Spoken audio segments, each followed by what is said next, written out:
Hello, listeners of Heart and Soul Gospel Ministry. This is Joseph, the host of Wake Up Call.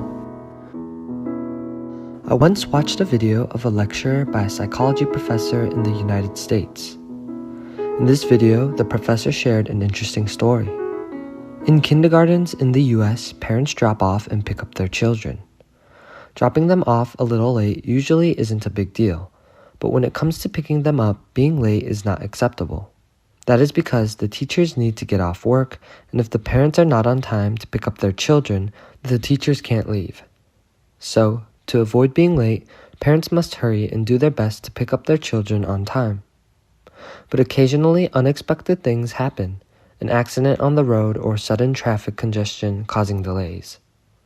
When parents arrive late, they are genuinely sorry and apologize to the teachers as they pick up their children. The kindergarten understands these situations but hopes that parents will keep such possibilities in mind when making plans. That way, the teachers can also keep their schedules and minimize disruptions in their personal lives.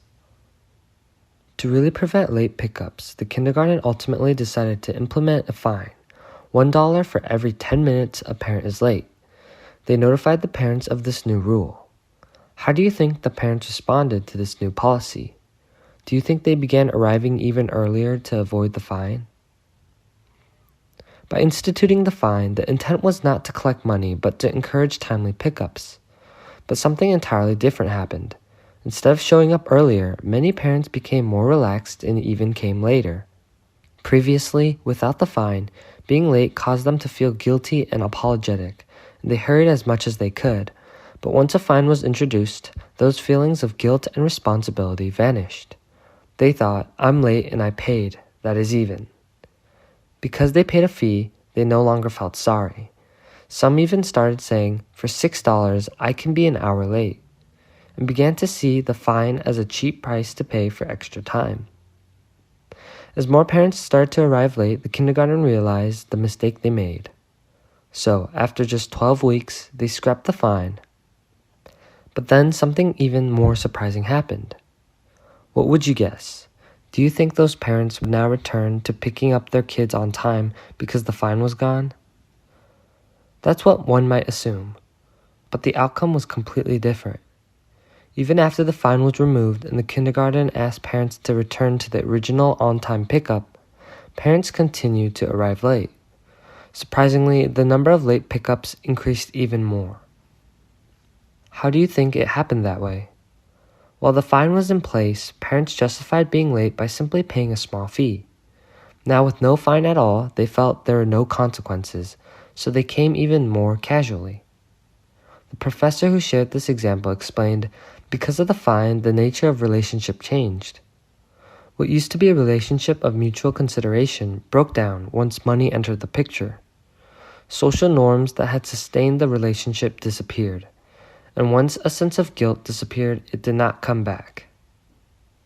This story made me pause and reflect, because they were our children's teachers, and because they cared for and taught our children, we respected them and were grateful. We had a relationship built on respect and gratitude. Being on time was natural, and we tried to keep that promise. And when we couldn't, we felt sorry and guilty. However, once fines were introduced, paying the fine became a way to erase guilt.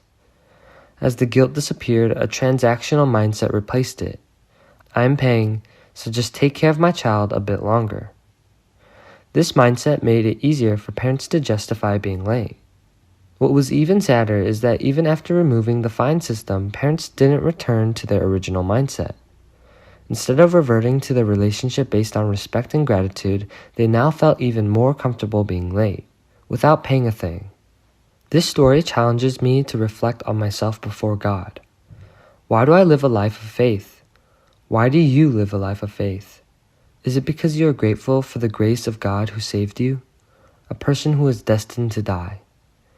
I do not understand this theologically. It sounds like a person can be saved after physical death. Consider revising. So, in response, you now serve Him and joyfully obey His word. You serve the body of Christ who saved you and love and fellowship with other believers who were made in God's image. Our relationship with God and our relationship with fellow believers must be rooted in this kind of loving relationship. But how are we really living? Could it be that at some point the joy of salvation faded from within us? Obedience and service may have simply become duties or tasks. At first, just the grace of salvation alone filled us with gratitude. But as time went on, and as God began to bless us with additional blessings, peace, wealth, restored relationships, somewhere along the way, we may have started to feel like these were rewards for our good behavior and faithful living. Have you ever caught yourself thinking, I serve this much, I sacrifice this much, so at the very least, God should do this much for me? If such a thought has ever crossed your mind, then it's a sign that your relationship with God is on the wrong track. The loving relationship founded on gratitude for salvation has turned into a transactional one, where you expect rewards in return for your actions.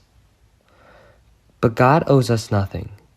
No matter how faithful we are in our spiritual lives, God is under no obligation to reward us, because from the very beginning, we were never in position to demand anything. He brought us back to life when we were spiritually dead. That one truth alone is reason enough for us to give everything we have to Him. Now, some of you might say, but Hebrews 11:6 says we must believe that God rewards those who earnestly seek Him, so we are entitled to rewards.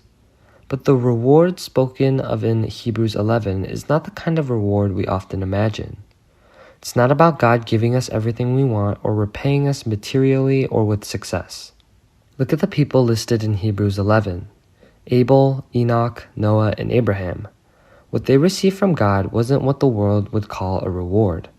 In Genesis 15:1, God says, After these things the word of the Lord came to Abram in a vision.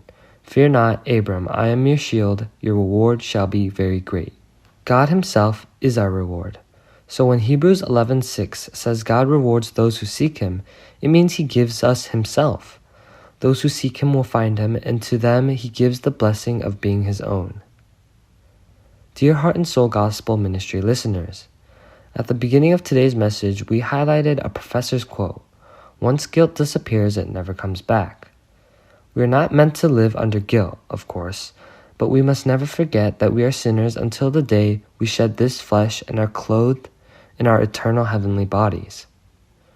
Those who remember this live with daily gratitude for God's grace and rejoice in His presence.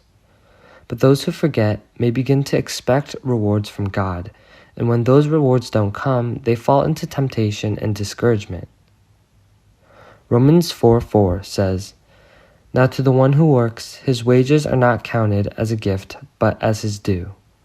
May you and I never mistake God's free grace for a wage or a payment.